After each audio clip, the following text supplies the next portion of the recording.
वर्तमान में 40% अनावृत्ति बीजी प्रजातियों के विलुप्त होने का एक उच्च संकट है, मुख्य रूप से मानव गतिविधियों के कारण, जैसे कि आवास रूपांतरण। ये आवृत्ति बीजी जैसे अन्य पादपों से 2 गुना अधिक है। कई संगठन इन वृक्षों को बचाने के लिए संघर्ष करते हैं और आप भी इनके बारे में अधिक जानकर मदद कर सकते हैं। पादप जगत के उपजगत फेनेरोगैम में पुष्प और बीज धारक पादप शामिल हैं। इस आधार पर कि बीज नग्न है या किसी फल में संलग्न है, इसे अनावृत्ति बीजी और आवृत्ति बीजी नामक 2 प्रभागों में वर्गीकृत किया गया है। अनावृत्ति बीजी का उदाहरण पाइनस या चीड़ है। चीड़ के वृक्ष सदाबहार होते हैं और आमतौर पर शंकुधारी वनों में देखे जाते हैं। पादप का शरीर एक स्पेरोफाइट है और इसे तना, मूल और पत्तियों में विभेदित किया जाता है। चीड़ के पत्ते पतले और सुई के आकार के होते हैं। वृक्ष की निचली शाखाओं में नर शंकु होते हैं, जिन्हें लघु बीजाणुधानी भी कहा जाता है, और ऊपरी शाखाओं में मादा शंकु होते हैं, जिन्हें गुरु बीजाणुधानी भी कहा जाता है, जो नर शंकु से बड़ा होता है। परिपक्व लघु बीजाणुधानी प्रस्फुटित होता है और परागकण या सूक्ष्म बीजाणु छोड़ता है। ये सूक्ष्म बीजाणु वायु द्वारा परागित होते हैं। सूक्ष्म बीजाणु नर युग्मक बनाते हैं, जो परागण के बाद बीजांड में अंड कोशिका को निषेचित करके द्विगुणित युग्मनज बनाते हैं।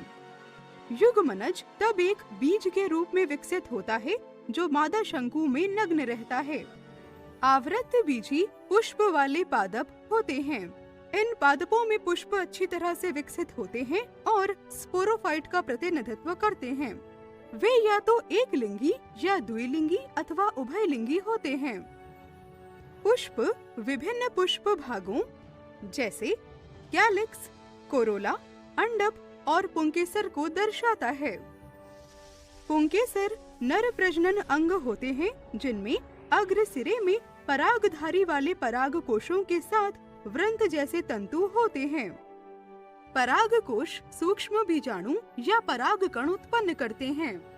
ये परागकण अंडप के वर्तिकाग्र में स्थानांतरित हो जाते हैं, जो मादा प्रजनन अंग हैं। परागण या तो हवा, कीट या जल से होता है। एक बार जब परागकण वर्तिकाग्र पर जमा हो जाता है, तो यह अंकुरित होकर पराग नलिका बनाता है। ये पराग नलिका वर्तिका में बढ़ती है। इसमें एक कायिक केंद्रक और एक जनन केंद्रक होता है और यह अंडाशय तक पहुंचता है, जहां बीजांड स्थित होते हैं। बीजांड में एक संकीर्ण छिद्र के माध्यम से पराग नलिका बीजांड में प्रवेश करती है। बीजांड में प्रवेश करने से ठीक पहले जनन केंद्रक विभाजित होकर 2 नर युग्मक बनाता है। एक बार में बीजांड के अंदर पराग नलिका भ्रूण कोश में 2 नर युग्मक छोड़ती है। भ्रूण कोश में अन्य कोशिकाओं के साथ अंड या मादा युग्मक होता है। नर युग्मकों में से एक अंड के साथ सफलतापूर्वक जुड़कर युग्मनज बनाता है और नर तथा मादा युग्मकों के संलयन की इस प्रक्रिया को निषेचन कहा जाता है। अन्य नर युग्मक इन 2 ध्रुवीय केंद्रक के साथ मिलकर प्राथमिक भ्रूणपोष केंद्रक बनाते हैं। इस प्रक्रिया को त्रिसंलयन कहा जाता है, क्योंकि इस प्रक्रिया में 3 केंद्रक शामिल होते हैं, एक नर युग्मक और 2 ध्रुवीय केंद्रक। इस प्रकार भ्रूण कोश के अंदर 2 संलयन होते हैं और पूरी प्रक्रिया को द्विनिषेचन कहा जाता है।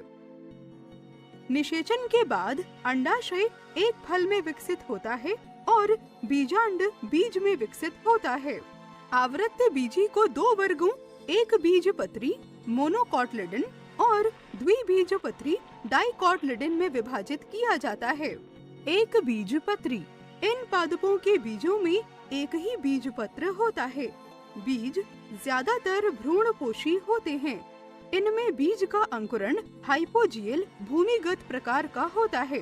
इन पादपों की प्राथमिक मूल अधिकतर अपस्थानिक रेशेदार मूल होती है। आमतौर पर तना अशाखित होता है। गांठ तथा पोरियां स्पष्ट रूप से दिखाई देती हैं। पत्तियों में शिराएं एक दूसरे के समानांतर व्यवस्थित होती हैं और एक समानांतर शिरा विन्यास बनाती हैं। द्विबीजपत्री। इन पादपों में 2 बीज पत्रों वाले बीज होते हैं। ज्यादातर बीज अभ्रूणपोषी होते हैं। इन पादपों में एपीजियल भूमि के समीप प्रकार का बीज अंकुरण होता है। प्राथमिक मूल बनी रहकर एक मूसला मूल तंत्र बनाती है। तना सामान्य रूप से शाखित होता है और इसमें अलग अलग गांठ तथा पोरियां होती हैं। तना तथा मूल द्वितीयक वृद्धि दर्शाते हैं। शिराएं एक जाल की तरह व्यवस्थित होती हैं ताकि पत्तियों में जालीदार शिरा विन्यास का निर्माण किया जा सके। सारांश।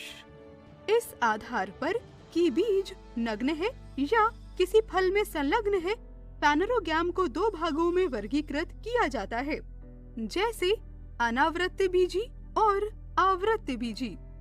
आवृत्त बीजी पादप का शरीर एक स्पोरोफाइट है और इसे तना, मूल और पत्तियों में विभेदित किया जाता है। आवृत्त बीजी पुष्प वाले पादप होते हैं। वे या तो एकलिंगी या द्विलिंगी अथवा उभयलिंगी होते हैं। एक बीजपत्री मोनोकोटिलिडन के बीज ज्यादातर भ्रूणपोषी होते हैं और इनमें बीज अंकुरण हाइपोजियल भूमिगत प्रकार का होता है। पत्तियां समानांतर शिरा विन्यास दर्शाती हैं। द्विबीजपत्री बीज अभ्रूणपोषी होते हैं। इन पादपों में एपीजियल भूमि के समीप प्रकार का बीज अंकुरण होता है। पत्तियां एक जालीदार प्रकार का शिरा विन्यास दर्शाती हैं। क्या आप जानते हैं कि ऐसे पादप हैं जिनमें हरित लवक प्राकृतिक रूप से सुंदर सर्पिलों के आकार का होता है? अधिक जानने के लिए बने रहें।